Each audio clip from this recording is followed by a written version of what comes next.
Comprendre la philosophie de Rousseau grâce à Netflix, comprendre le stoïcisme grâce à la crise Covid, ou le concept freudien de sublimation grâce à Rocco Siffredi, c'est la promesse de ce livre, La philosophie c'est pour vous aussi, disponible sur Amazon et dans toutes les bonnes librairies, un livre qui va vous prouver que la philosophie c'est pour tout le monde.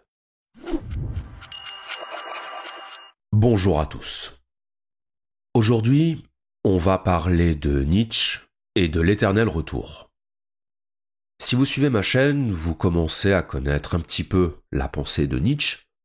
On a déjà parlé de plusieurs de ses concepts, la volonté de puissance, la morale du ressentiment, le dionysiaque, parmi d'autres.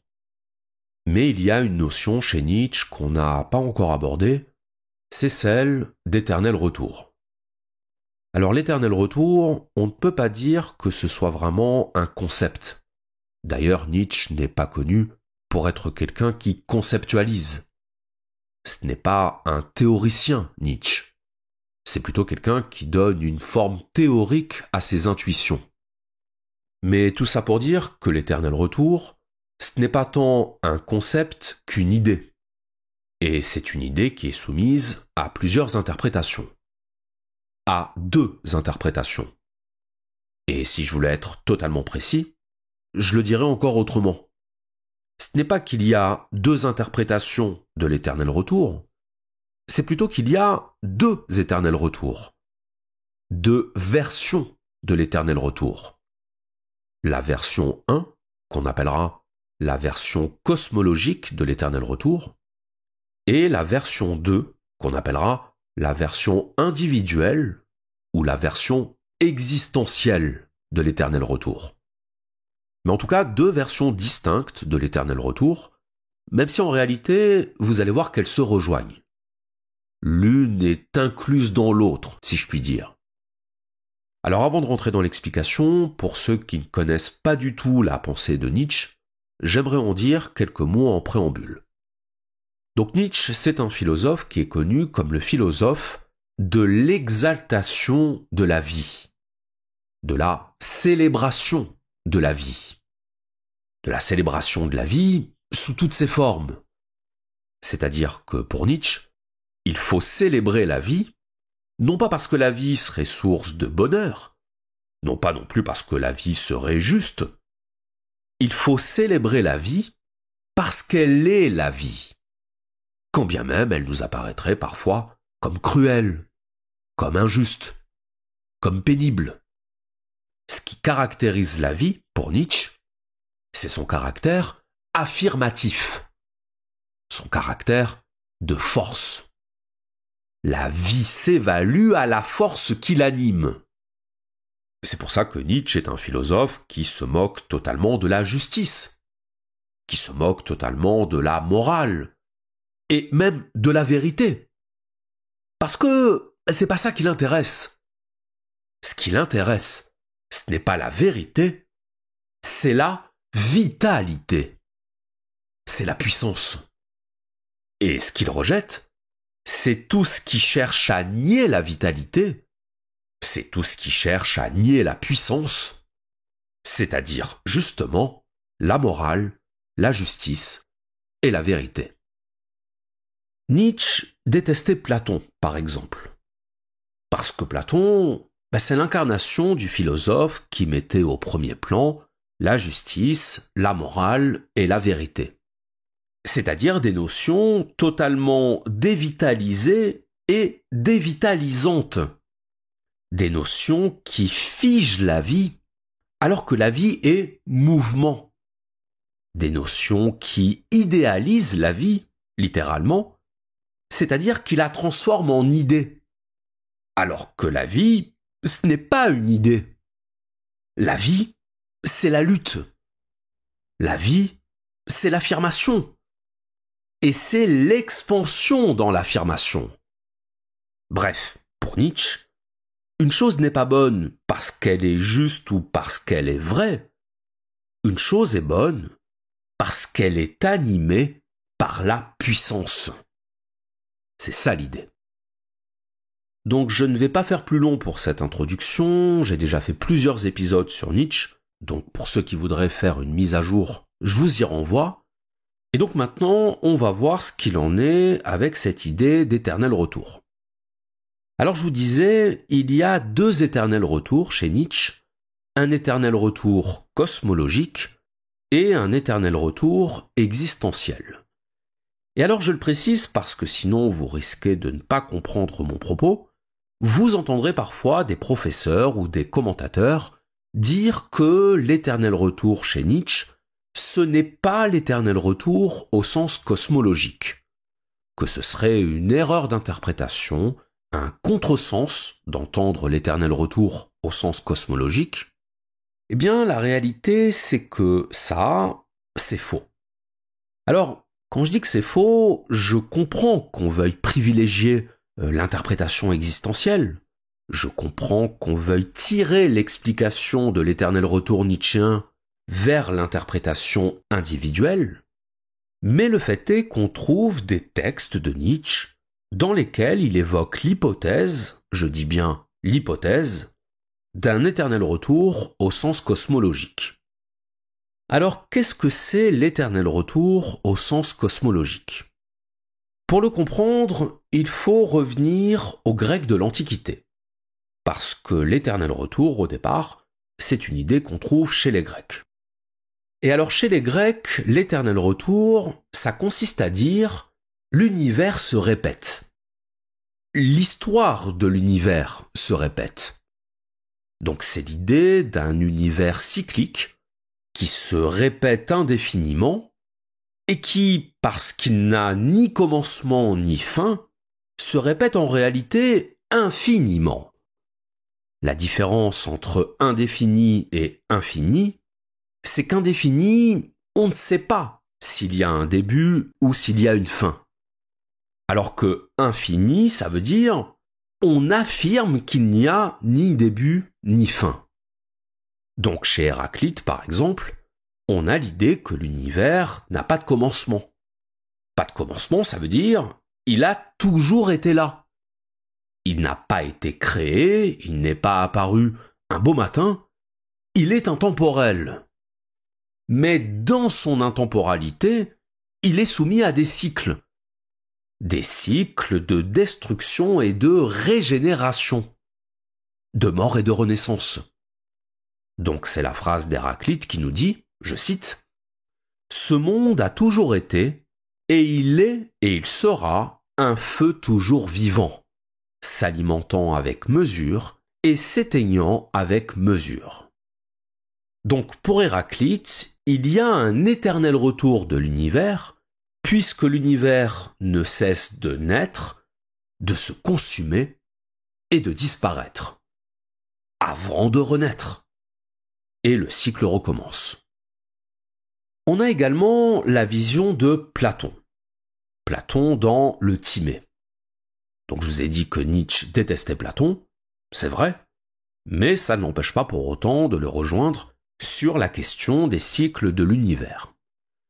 Donc dans le Timée, Platon nous parle de la grande année cosmologique, également dite année platonicienne, qui désigne un cycle de 26 000 ans, plus précisément 25 920 ans, soit la durée de ce qu'on appelle aujourd'hui la précession des équinoxes. La précession des équinoxes, pour le dire rapidement, c'est le temps qu'il faut à la Terre pour revenir à la même position dans l'univers. Donc là encore, avec Platon, on a cette idée d'éternel retour, c'est-à-dire cette idée de répétition cyclique de l'univers. Et alors enfin, on a les Stoïciens. Donc les Stoïciens avaient eux aussi une vision cyclique de l'univers. Ils pensaient que l'univers physique obéissait à des lois cycliques. Et donc comme chez Héraclite, il y a un feu primordial qui est éternel. Le feu donne naissance aux trois autres éléments, terre, eau et air, et ces quatre éléments constituent la matière. L'univers accomplit son cycle.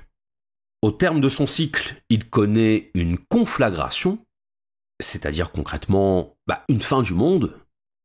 Il se régénère, il recommence, et ainsi de suite à l'infini. Alors je vous disais tout à l'heure que cette vision-là, cette vision d'un éternel retour cosmologique, c'est la première interprétation qu'on peut donner à l'éternel retour nietzschéen. C'est pour ça que si vous entendez dire que l'éternel retour n'est pas à entendre au sens cosmologique chez Nietzsche, eh bien c'est tout simplement faux. On a les textes. Et on a notamment le fragment posthume dans lequel Nietzsche écrit, je cite, « Savez-vous ce qu'est le monde pour moi ? Un monstre de force, sans commencement ni fin. Une somme fixe de force, qui n'augmente ni ne diminue, qui ne s'use pas mais se transforme. Une force partout présente, une et multiple, comme un jeu de force et d'ondes de force, s'accumulant sur un point si elle diminue sur un autre. Une mer de force en tempête et en flux perpétuel, éternellement en train de changer, éternellement en train de refluer. » Donc là, vous voyez qu'on a une vision totalement héraclitéenne, ce qu'on appelle communément une métaphysique du devenir, une vision de l'éternel recommencement de l'univers physique.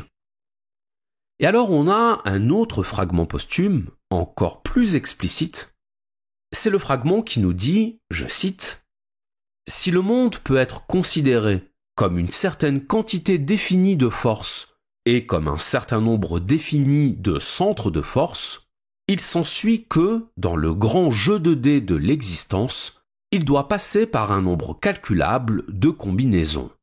Dans un temps infini, chaque combinaison possible serait réalisée à un moment ou à un autre. Plus, elle serait réalisée un nombre infini de fois.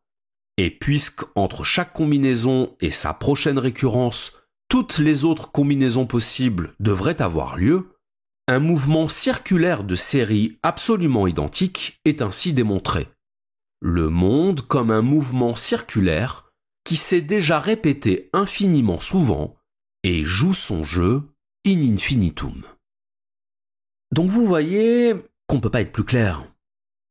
Nietzsche pense que le monde au sens cosmologique, le monde au sens d'univers physique, obéit à la loi de l'éternel retour, à la loi cyclique du recommencement infini. Et alors c'est là où il faut bien comprendre ce que signifie cette idée d'éternel retour. Parce que s'il y a éternel retour, ça ne veut pas simplement dire que l'univers ne cesse de renaître, que l'univers ne cesse de se réinitialiser, si j'ose dire. Ça veut dire également que tout ce qui a eu lieu est voué à se répéter. Autrement dit, tout ce qui arrive réarrivera, mais réarrivera un nombre infini de fois. L'éternel retour, c'est l'éternelle répétition du même. Alors, c'est là où il va falloir se concentrer un petit peu, parce qu'on va parler mathématiques. Est-ce que vous connaissez le théorème du singe savant ? Le théorème du singe savant, c'est le théorème qui nous dit « Si vous mettez un singe devant une machine à écrire et que vous lui laissez un temps infini, même s'il tape sur les touches du clavier de manière totalement aléatoire, au bout d'un moment, il finira par écrire Hamlet de Shakespeare. Il finira même par écrire l'intégralité des œuvres de Shakespeare. Et il ne les écrira pas seulement une fois, il les écrira une infinité de fois. Et il écrira aussi tout Victor Hugo, tout Proust, tout Flaubert. Il écrira même tous vos messages privés, toutes vos conversations WhatsApp, tous vos commentaires YouTube, parce que vous lui avez donné un temps infini. Et que, dans un temps infini, ce n'est pas que tout peut arriver, c'est que tout arrive. Tout arrive encore et encore. puisque c'est infini. Faut bien comprendre ce que ça veut dire, infini. Infini, ce n'est pas très long. Infini, ce n'est pas énormément de possibilités. C'est toutes les possibilités. Dans un temps infini, tout arrive. Et tout ce qui arrive, réarrive. Et tout ce qui arrive, réarrive un nombre de fois infini. Nécessairement. Mathématiquement. C'est ça l'infini. Dans un temps infini, ce moment que vous êtes en train de vivre là, vous le revivrez. Ces paroles que vous êtes en train d'entendre, vous les réentendrez. Parce que dans un monde aux possibilités finies, puisque le monde matériel est fini, on arrive nécessairement à un moment où toutes les possibilités ont déjà eu lieu. Et à partir du moment où toutes les possibilités ont déjà eu lieu, ce qui arrive, c'est ce qui revient. C'est ce qui recommence. Toutes les combinaisons possibles finissent par réapparaître. Et elles réapparaissent à l'infini. Éternel retour du même. Alors je sais que c'est une idée qui est difficile à entendre, difficile à intégrer. Le fait que dans un temps infini, tout se répète nécessairement à l'infini. Donc, je vais prendre un exemple. Je vais prendre comme exemple le lancer de dés. Si vous lancez un dé en espérant faire un 6, la probabilité c'est une chance sur 6. On est d'accord que vous n'allez peut-être pas faire un 6 du premier coup. Il vous faudra sans doute plusieurs essais. 2, 3, 4 essais, peut-être même 10 essais, allez savoir. Mais il est certain qu'au bout d'un certain nombre de lancers, vous allez finir par faire un 6. Maintenant, imaginez que vous vouliez faire un 6 suivi d'un 4. En théorie, ça va vous prendre plus de temps. Il va vous falloir plus de lancers pour obtenir un 6 suivi d'un 4. Parce que la probabilité, c'est une chance sur 36. Une chance sur 6 au carré. Mais le fait est qu'au bout d'un certain temps, au bout d'un certain nombre de lancers, vous allez finir par y arriver. Maintenant, imaginez que vous vouliez faire un 6, suivi d'un 4, suivi d'un 2. Là on arrive à une probabilité d'une chance sur 6 au cube. Donc une chance sur 216. Vous voyez, ça augmente. Mais vous en fichez que ça augmente. Parce que vous avez un temps infini. Donc un nombre de lancers infini. Donc si vous avez un temps infini, vous pouvez vous amuser à faire toutes les combinaisons possibles. Donc si vous voulez lancer le dé jusqu'à obtenir tous les chiffres de votre numéro de sécurité sociale, et les obtenir dans l'ordre, vous y arriverez. Tôt ou tard, vous y arriverez. Puisque vous avez un temps infini. Dans un temps infini, on peut faire un nombre infini de combinaisons possibles. Et non seulement on peut faire un nombre infini de combinaisons possibles, mais puisqu'on a un temps infini, on peut répéter infiniment chaque combinaison. Parce que c'est le principe de l'infini. Tout est contenu dans l'infini. Tout est contenu à l'infini dans l'infini. Eh bien, si vous avez compris cet exemple, vous avez compris ce qu'est l'éternel retour. Et donc c'est là qu'on en arrive à la deuxième version de l'éternel retour chez Nietzsche, à savoir la version existentielle. Alors là, changement de paradigme. On oublie tout ce que je viens de dire sur l'univers. Enfin, on oublie. Non, on n'oublie pas.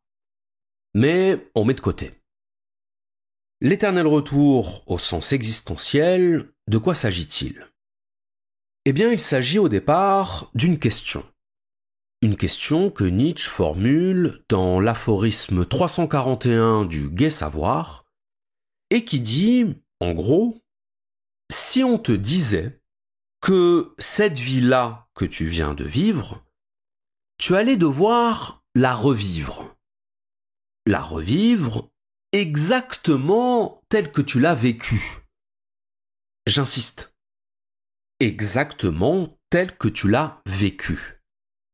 Pas si tu devais recommencer ta vie avec la possibilité de changer des choses, avec la possibilité de mieux faire certaines choses, ou de ne pas commettre certaines erreurs. Non, non, c'est pas ça. Ça, c'est trop facile. Si tu devais revivre ta vie exactement telle que tu l'as vécue, la même naissance, la même enfance, les mêmes choix, les mêmes erreurs, les mêmes réactions à tes erreurs, est-ce que tu accepterais? Est-ce que tu serais OK pour dire « Allez, je recommence. Je refais un tour. Pas seulement un tour. Je recommence à l'infini. Je revis éternellement ma vie. L'éternel retour du même. » Vous comprenez maintenant pourquoi je disais que cette version de l'éternel retour était incluse dans la première. Tout simplement parce que si l'univers se répète infiniment, notre vie aussi se répète infiniment.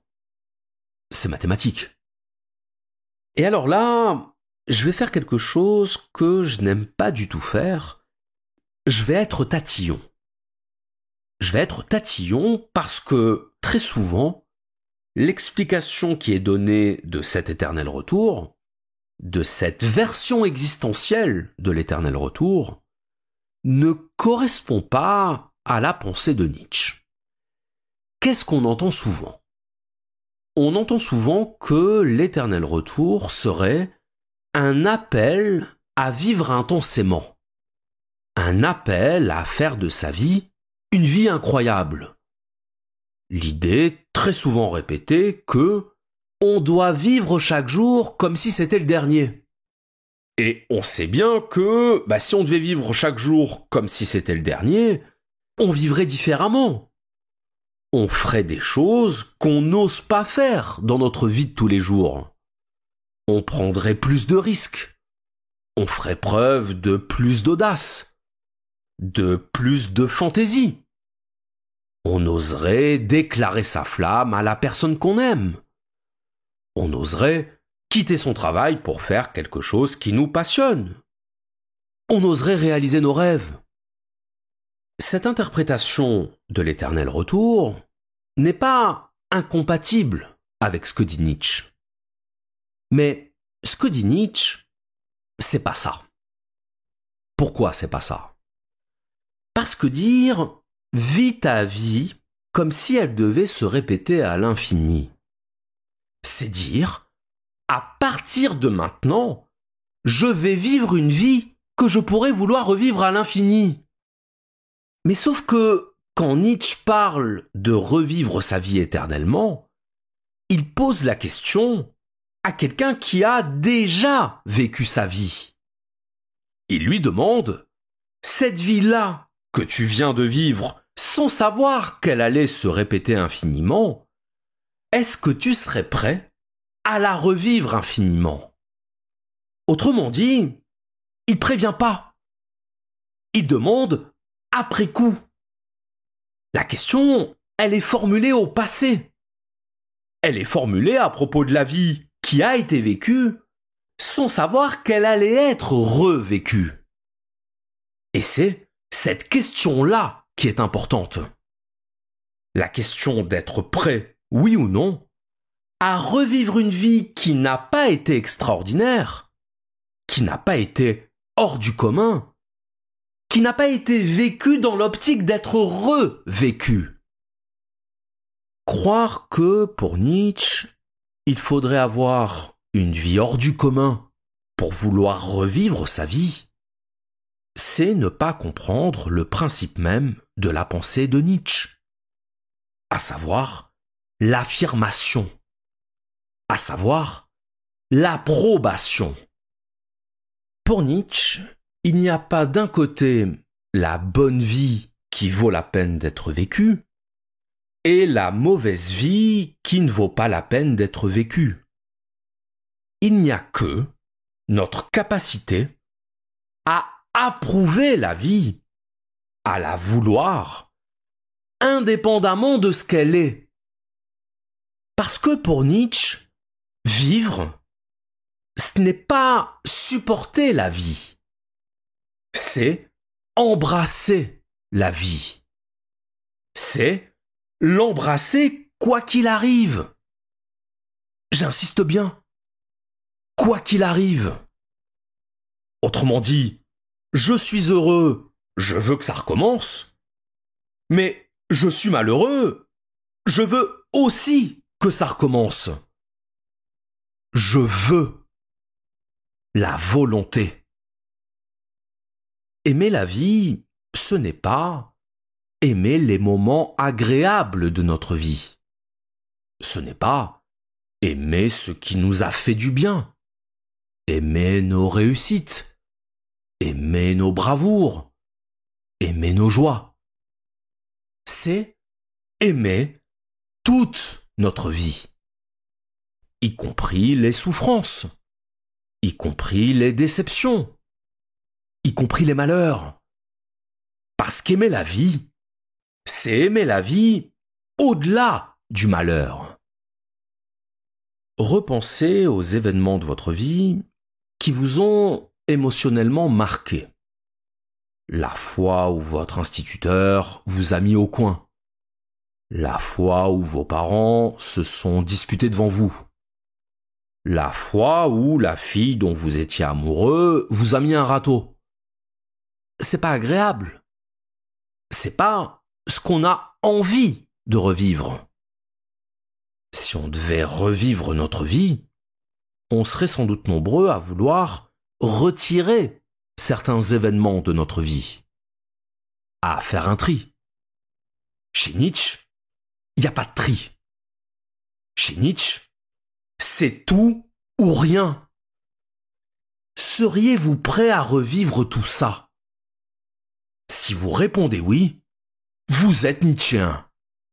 Parce que vous êtes dans l'amour de la vie, dans l'approbation à la vie, dans ce que Nietzsche appelle l'amor fati, l'amour du destin, l'amour de ce qui arrive, quoi qu'il arrive. Si vous répondez non, vous n'êtes pas nietzschéen, parce que vous êtes dans le rejet de la vie. Et je sais ce que vous allez me dire. Vous allez me dire, non, c'est pas que je suis dans le rejet de la vie, c'est juste qu'il y a des choses que je n'ai pas envie de revivre. Mais les autres, c'est ok. Non! Il n'y a pas de les autres, c'est ok. C'est tout ou rien. C'est ça, être nietzschéen. Tout ou rien. Zéro regret. Zéro regret, même pour ce qui est regrettable. Le regrettable ne mérite pas le regret. Revivre éternellement sa vie, ce n'est pas revivre une version corrigée de sa vie. Ce n'est pas je choisis ce que je garde et je choisis ce que je remplace. C'est je revis tout. Je recommence tout. Jouer le jeu de l'éternel retour, c'est jouer le jeu de la répétition, y compris de la répétition des mêmes erreurs. C'est jouer le jeu de la non-correction, de l'acceptation totale. Le but de l'éternel retour, ce n'est pas d'apprendre de ses erreurs, ce n'est pas de s'améliorer, de faire mieux. C'est de tester notre amour de la vie. Celui qui aime la vie quelle que soit cette vie. Il n'aime pas la vie à condition que, sous réserve que. Non, il aime la vie inconditionnellement, parce qu'il est animé de ce que Nietzsche appelle la volonté de puissance, et que la volonté de puissance, c'est une force d'affirmation de la vie. Or, celui qui est dans l'affirmation de la vie est dans l'affirmation de la vie indépendamment des circonstances de cette vie, indépendamment de ses souffrances, indépendamment de ses regrets. Il n'y a pas de regret pour celui qui est dans la volonté de puissance, parce qu'il n'y a pas de refus. Le refus, c'est la marque de la faiblesse. Le refus, c'est dire « j'aurais voulu que », « j'aurais préféré que ». Mais ça, ce sont des phrases de faibles. Ce sont des phrases qu'on ne prononce que quand on est dans la complainte, dans le remords, dans le ressentiment. Nietzsche a théorisé ce qu'on appelle la morale du ressentiment, qu'il appelle également la morale d'esclave.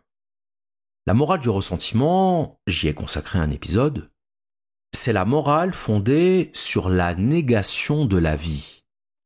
C'est la morale fondée sur la culpabilisation du fort. Parce que quand on est faible, on veut que le fort soit coupable. On veut qu'il soit coupable parce qu'on veut qu'il soit puni. Et on se réfugie dans ce que Nietzsche appelle les arrière-mondes. Les arrière-mondes, ce sont les mondes imaginaires, qu'ils soient religieux, métaphysiques ou moraux, qu'on s'invente pour pouvoir se dire « ils seront punis », ils ne l'emporteront pas au paradis, ou le karma s'occupera d'eux. Mais sauf que personne ne s'occupera d'eux. Ils auront juste vécu leur vie avec une intensité que le faible n'aura jamais vécue, qu'il n'aura jamais seulement aperçue. Vouloir culpabiliser l'autre, vouloir punir l'autre, le châtier, c'est dire qu'on est moins apte que lui à la vie. C'est dire qu'on fait partie des faibles. Le fort, lui, ne veut punir personne. Il ne veut culpabiliser personne. Il est dans l'affirmation, pas dans la négation, pas dans la réaction. Il prend, dans les deux sens du verbe prendre. Il s'accapare et il accepte. Parce que s'il refusait, il serait dans le rejet. Il serait dans la faiblesse. Le fort ne refuse rien parce que le fort ne redoute rien. L'éternel retour de Nietzsche, ce n'est pas dire « vis ta vie de telle sorte que tu puisses vouloir qu'elle se répète infiniment. Vis ta vie de telle sorte que tu ne puisses rien regretter. » Une sorte de pendant vitaliste à l'impératif catégorique de Kant. Je sais que c'est une interprétation courante, mais non, c'est pas ça. Parce que dire « vis ta vie de telle sorte que tu ne puisses rien regretter », c'est sous-entendre qu'il pourrait y avoir des raisons de regretter sa vie. C'est sous-entendre que si on ne fait pas ce qu'il faut, si on ne fait pas ce qu'il faut pour vivre une vie exaltante, pour vivre une vie intense, ou même tout simplement pour être heureux, il faudrait s'en vouloir. Mais ça, c'est précisément ce que Nietzsche dénonce. La logique de la faute. La logique de la faute soutenue par la logique du ressentiment. Il ne s'agit pas de dire « je dois vivre ma vie comme si elle devait se répéter infiniment ». Il ne s'agit pas de dire « attention, je ne dois pas rater une occasion de vivre intensément ». C'est pas ça. Il s'agit de dire « quoi que je fasse, quelle que soit ma vie, je dois vouloir la revivre éternellement. Parce que l'exaltation n'est pas dans notre vie, elle est dans notre vouloir. L'éternel retour, ce n'est pas un appel à changer ce qu'est notre vie, c'est un appel à changer notre volonté face à la vie. Je cite. « Et si un jour ou une nuit, un démon se glissait furtivement dans ta plus solitaire solitude et te disait « Cette vie, telle que tu la vis et l'as vécue, il te faudra la vivre encore une fois et encore d'innombrables fois. Et elle ne comportera rien de nouveau, au contraire. Chaque douleur et chaque plaisir, et chaque pensée et soupir, et tout ce qu'il y a dans ta vie d'indiciblement petit et grand, doit pour toi revenir, et tout suivant la même succession et le même enchaînement. Et également cette araignée et ce clair de lune entre les arbres, et également cet instant et moi-même. L'éternel sablier de l'existence est sans cesse renversé, et toi avec lui, poussière des poussières. Ne te jetterais-tu pas par terre en grinçant des dents et en maudissant le démon qui parla ainsi ? Ou bien as-tu vécu une fois un instant formidable où tu lui répondrais « Tu es un Dieu, et jamais je n'entendis rien de plus divin. » Si cette pensée s'emparait de toi, elle te métamorphoserait, toi, tel que tu es, et peut-être t'écraserait. La question, posée à propos de tout et de chaque chose, « Veux-tu ceci encore une fois et encore d'innombrables fois ?» ferait peser sur ton agir le poids le plus lourd.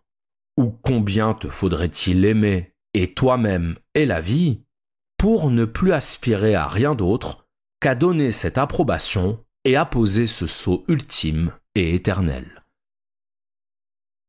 Le message de Nietzsche, qui traverse toute son œuvre, et que l'éternel retour illustre, c'est « il faut sortir de la culpabilité. Il faut sortir du ressentiment, de la réaction. Il faut dire oui. À ma vie, c'est un grand oui. Au recommencement de ma vie, c'est un grand oui. Au recommencement éternel de ma vie, c'est, encore et toujours, un grand oui. » Dans la mythologie, la perpétuité est toujours synonyme de châtiment, de punition divine. Sisyphe condamné à faire rouler éternellement son rocher au sommet de sa montagne, Tantale condamné à avoir faim et soif pour l'éternité, Prométhée condamné à se faire dévorer le foie, encore et encore. L'éternité est un supplice, un enfermement involontaire dans la répétition. L'éternel retour de Nietzsche, c'est le contraire. Ce n'est pas la malédiction de revivre ce qu'on ne veut plus vivre. C'est la bénédiction de revivre parce qu'on veut revivre. Tout est dans le vouloir. Tout est dans l'approbation. Dans la force d'un oui, tellement puissant, tellement inconditionnel, qu'il transforme ce qui devrait être corrigé en ce qui devait être. Amor fati. Aimer, non pas en dépit d'eux, mais justement parce que. aimer ce qui est, parce que la vie, c'est ce qui est. Je vous remercie.